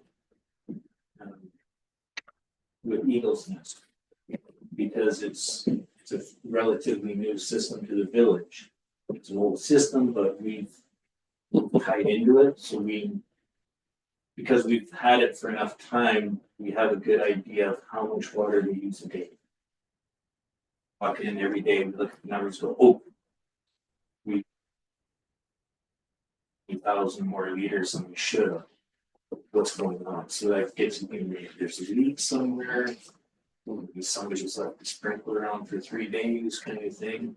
But it's an idea there could be a potential leak in town.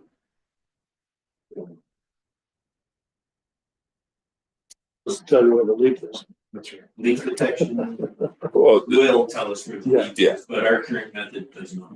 We just know we're leaking somewhere. Okay.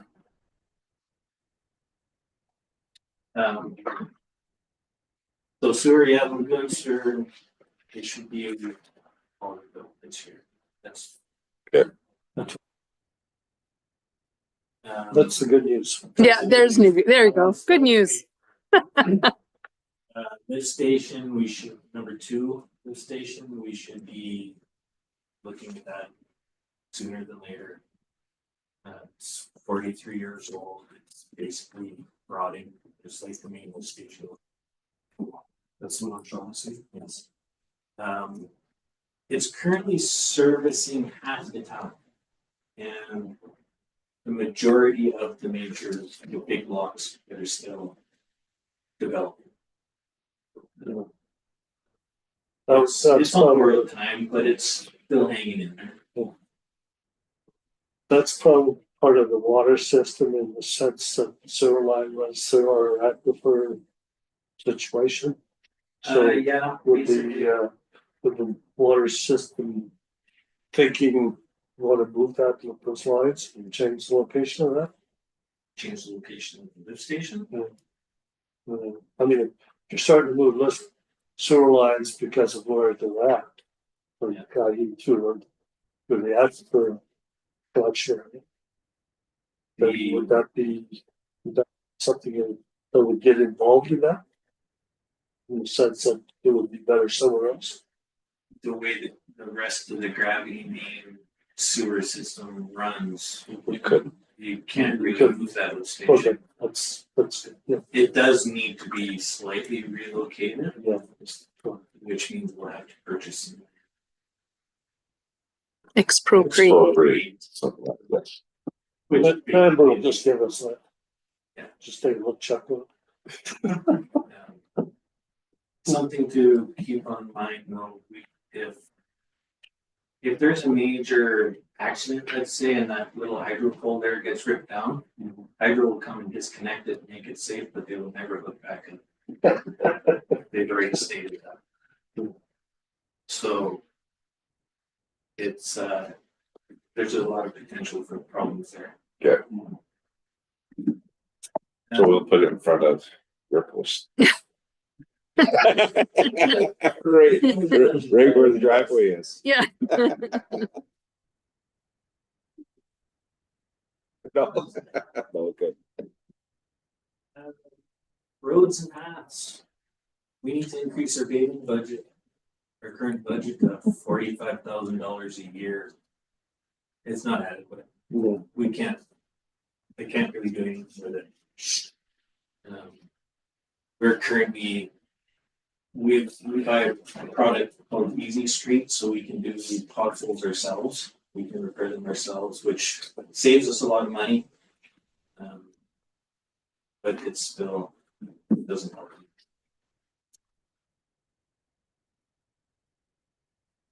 Many of the roads, as you know, as we all drive around, they're failing. And if we just keep patching and patching, it's just gonna end up costing us more money. Priority is pretty tough to set. It's gonna take forever to redo all the streets anyway. But then eventually we could do $100,000 a year. The last I priced out paving, repaving, just an overlay. Ranger Road to Arbuckle on Bailey Grove, just over $60,000. Basically one block. We're gonna have some paving to do down there at the attainable housing too. I think that's part of their budget already, though. Yeah. Yeah, I think that's that. If they're ripping it up, they're. Yeah, yeah, exactly.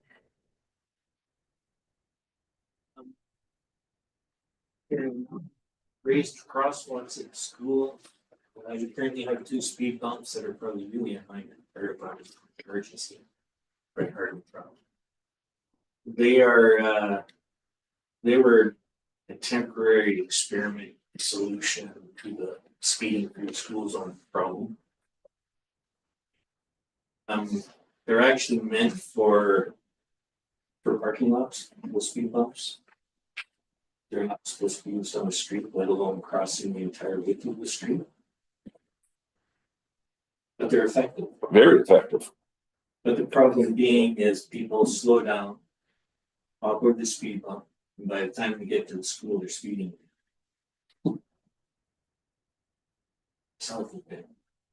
I caught myself doing it numerous times. It's easy to do. So if we put raised crosswalks at the 2 existing crosswalks at the school itself, similar to what's on Burns Ave right now, I think that would be more effective for safety at least. And then the fire department says they can actually travel over them at 30 kilometers into the boat regulations. You think that'll only be 10 grand to do 2 years? The last quote I got, year before was 35 to 4,000. So I added a little bit. If I may, Yeah. when I was looking at the budget, I thought I saw something for last year for raised crosswalks at the school already. I think it was only 5,000 though, was it not? Or something like, it wasn't 10,000, but it was less, so could just be a top up. It was. Okay. Just because I didn't get it. Another one of the quotes I didn't come back to the time. There again, it's not a.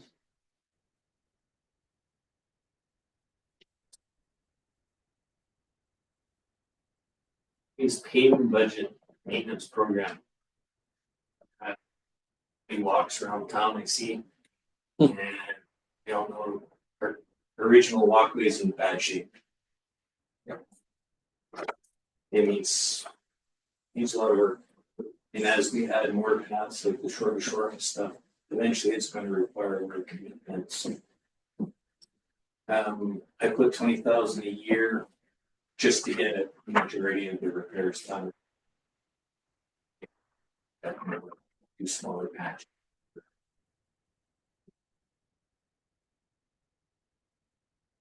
One thing that I've always, like on that main path on Burns, there's that section between the actual walking path there's a gravel section and then the road. Yeah. I think it'd be great to do something, I saw there was a tree planting that, grant, I think you said. The regreening, yep. The regreening grant. I don't know if there's any way that, we can start working into a capital plan to have sections where we utilize that space to make it into a green space where we have trees and small gardens, although that's more maintenance because then we gotta dig up those beds or. Or said it right from the start, it's still unfinished. Yeah. And That's where what we I'm- actually let the grass start to grow, Let's push it up to the park. it looks good. Where the grass is actually starting to grow between the walkway and the street, it's kind of this is what it could be.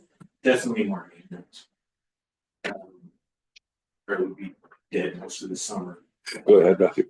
I would think the tree, that's awfully close to the road. Mhm. I mean, you'd want them on the other side of Yeah, it. yeah, I guess On you're the other right. side of the sidewalk. Branches would be going onto the street at that point. That's true. They're in between the path and the. Yeah, that's true. Don't we have a bunch of dry wells along certain sections of that?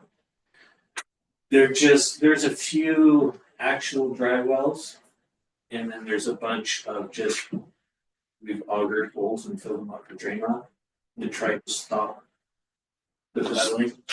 Because if I recall when we built that thing or in discussions after. Need that for drainage because the roads are so. It's become a trough because the walkway angles back to the street. which Yeah. Slopes back to the walkway.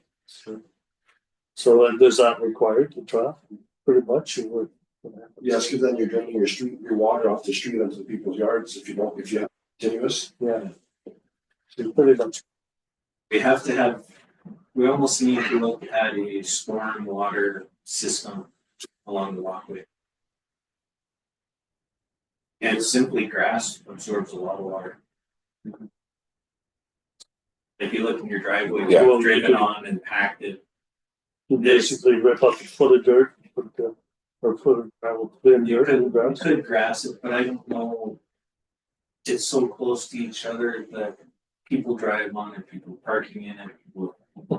It's more, Like little it's more salt. rain, people just drive down Yeah, the water and then splashes gravel all over the road and all over the path. Yeah. People do that all the time if there's, as soon as there's a puddle, they just gotta splash through, set aside the road. You see a puddle. Yes. Remember, well, Slow down. The grass would be all gravel in the spring. It'd be a lot of maintenance. Yeah. We gotta do something with. yeah, that's the kind of thing that. Yeah. It really would have been nice if. we would done some kind of stormwater drain system before doing. But like always, you get a grant for a walkway, but you don't get a grant for a stormwater Just system. came here, they're lucky to get the walkway, never mind. Yes. Yeah, yeah. The down makes a pretty damn good looking artificial grass. Yep.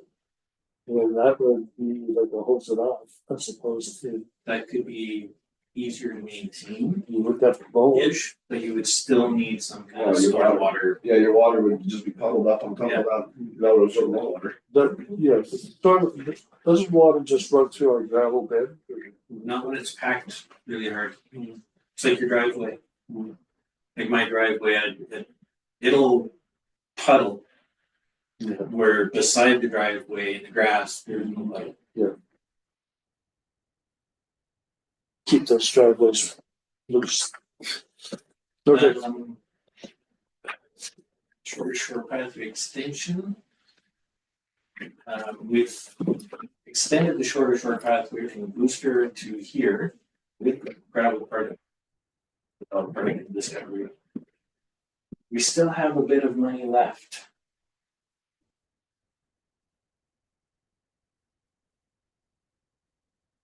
I've personally been walking back and forth from my office to here a lot because I can't get in the major some days. And I've noticed that I started walking more in the ditch. And all of a sudden there's quite an established trail. We use it. Still use it a lot. I mentioned to Doug one day while he was out with the skid steer, just push through with the bucket, create a kind of a walkway. It's used a lot. It's not even a walkway, it's just plowed through the snow, looks like a walkway. We should maybe look at using that leftover money to extend from here to the post office.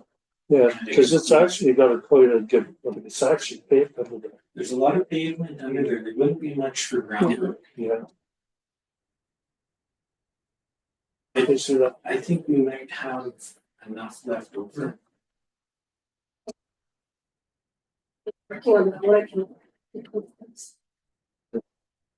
Actually, it's, and I'm sorry to hear that, other, some of the grants, like the RED grants don't pay for sidewalks and stuff, but I always thought if you did, even if you did, 100 yards of it, you should get something done.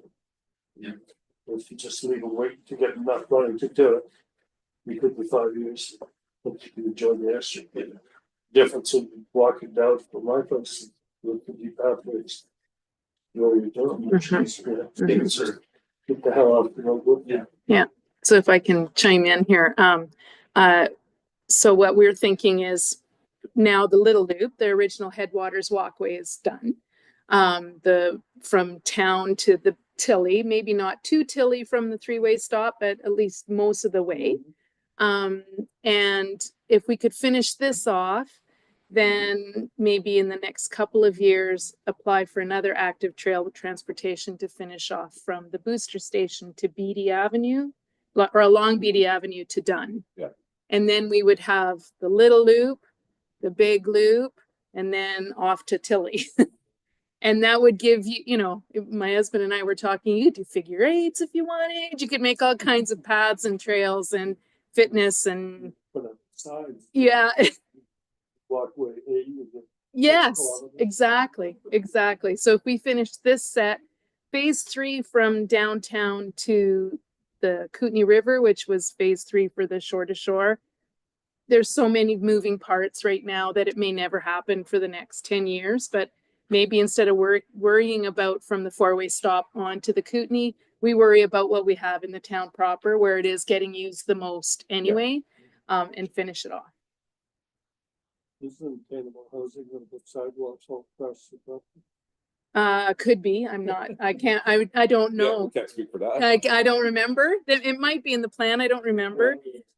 Yeah, but the problem is that for us, when I was part of the planning, is the stuff in front of the old sawmill. The trees are there. The road is not straight. If you want an accessible sidewalk, or walkway, it has to be, is it a meter? A meter and a bit? Right. And there's not enough actual real estate there. Yeah. So there's a lot of work that has to be done there. And rather than hold up the rest of the completion of this, we should just focus on this and we'll get to that later. Do whatever you can over here. Yeah. I thought that they've actually moved it to the other side of the Yeah, well, there was, and then we moved it back. It's a thing. Yeah. Go ahead. Increase in training budget.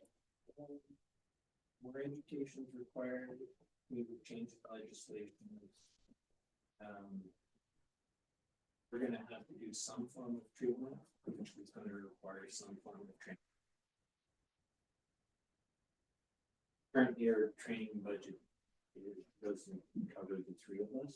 It was adequate before. Bill wasn't getting the training because he didn't need it. As a working foreman, I still need to keep up with my ticketing and stuff. So now there's three of us needing training. It can be up to $5,000 each per year.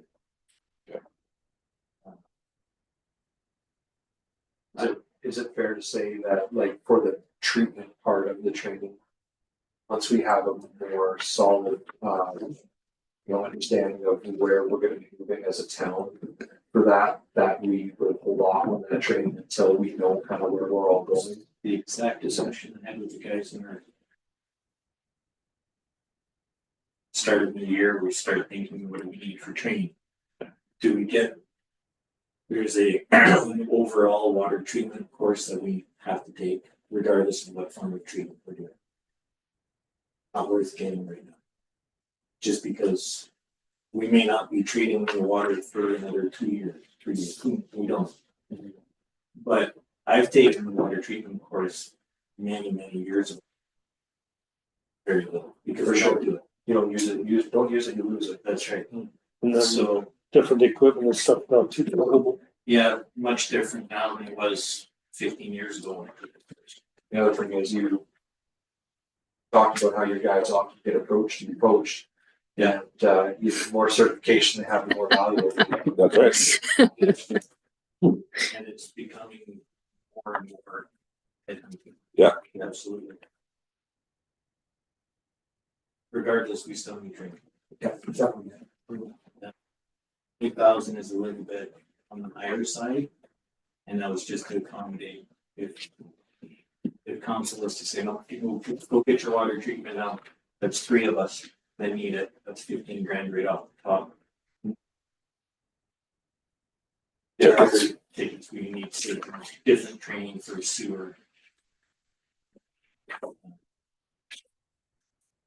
Sylvie and Annette, do you guys generally get like a sort of like a budget or know what courses they need to make sure that they stay like up, they're compliant, they keep their tickets up and how much they cost and stuff like that? We usually get emails when it's due, you know. Yeah. Mhm. Stuff like that. Yeah, so maybe for like when we do our next one, we have to go through the budget, we can just, I wanna make sure obviously that you guys are staying at least at your minimum and we see what we can go up above that.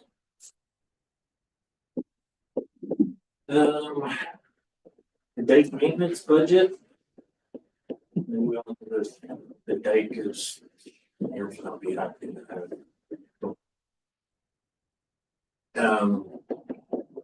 it's actually a point the other day though about we can maybe approach certainty to do some of the dike maintenance if they're already geared up and have equipment and have the equipment. We can also approach RDK since this dike isn't just protecting us. It's everybody north too. I think everyone should be pitching in on this. I mean, we can certainly do the work if need be, but I don't think it should just solely be on the village class. That's gonna be some of the discussions we'll have tomorrow with the. But regardless, we need some kind of maintenance program. Yeah. Budget, something needs to happen. Well, we're hopefully the RDK will take over the dike authority for it, so that's where that will. Well, Then it's not even a problem. No. So, last is dangerous tree removal program. We've got multiple trees on municipal and property that have been deemed hazardous, potentially to be a hazard. This is for liability alone, safety, taking streets down. Start some kind of a program. Having the hazard tree assessment done was relatively cheap, I thought. $100. Mhm. Report out of it, and point to that these specific trees. To have them removed, pruned, yada yada yada, it's roughly $15,000 for the year. How much trees typically. Yeah, I thought it's Mhm. pretty good, actually.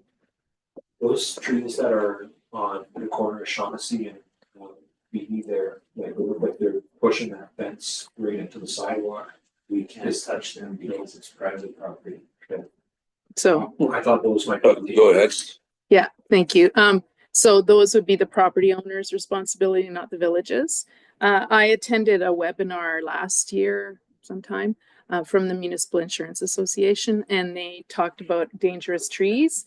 There was a community somewhere in BC, I don't remember where now, and a child went and jumped on a fallen tree in a park, and the tree fell down and hurt him. And so they sued the municipality that the municipality hadn't taken care of it, and they lost. Well, the municipality lost the the proponents won. So now MIA was advising the municipalities to get into, if I ever have time, I'm going to bring a dangerous tree policy to council for approval. But also that was what started the dangerous tree assessment to see how many we have on our boulevards at least. Boulevards, the parks that we know. Yeah. Municipal. Yeah. Property. And I think some of it was just simply pruning like the trees at the park, those great big giant. Just some of the pruning on them was included. Okay, So, so how much of that is, when you talk about taking down a tree, are you talking, somebody comes down, takes the tree, or chops it up? That's The the cut chips down, removal, cleanup, we do nothing. It does seem low, but I wasn't gonna argue. well, how many trees are you talking? For me, How many trees are we talking? there were, 20, 50? there was actually, no, there was only 11. It's true. So $1,000 a tree, basically. And if I can add a little bit more, these are the people that did some work for us on the dike project already. So we've dealt with them before and we were quite happy with their work. And also they've done these kinds of assessment for other municipalities as well. Yeah. So that's good too. The other thing, you just mentioned insurance.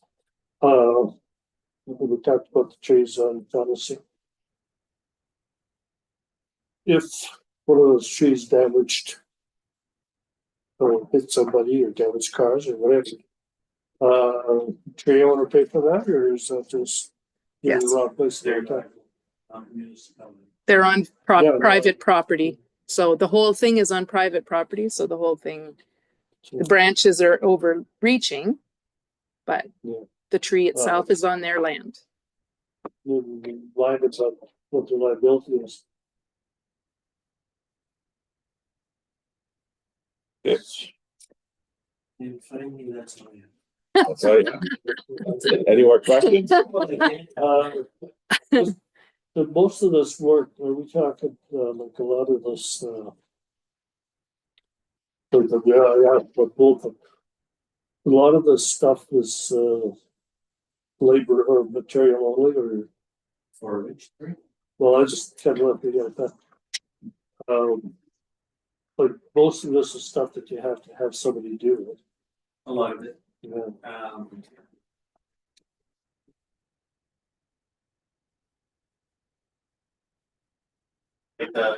For example, the hydrant increase there, that's stuff we do. Yeah, but But you're talking it's parts materials. Yeah, okay.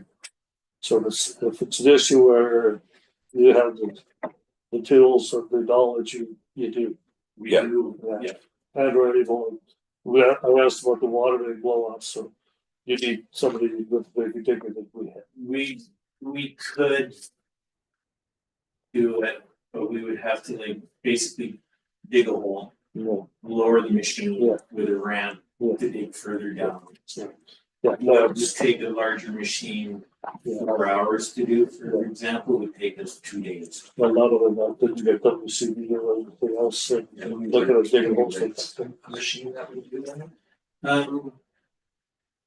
Potentially, yeah, we could probably rent those, but then you have to get it there. I mean, how many of these do we gotta do as well? Is it just the? Well, just the we're one just, blow off? we're just talking the one blow off. Okay, That we just, I think it's 14 or 16 feet deep there for some reason. And we can dig up straight down, but we can't get a big enough hole. At that safe height. We just don't have to reach with our machine. Is there anything further? We're adjourned. Thank you.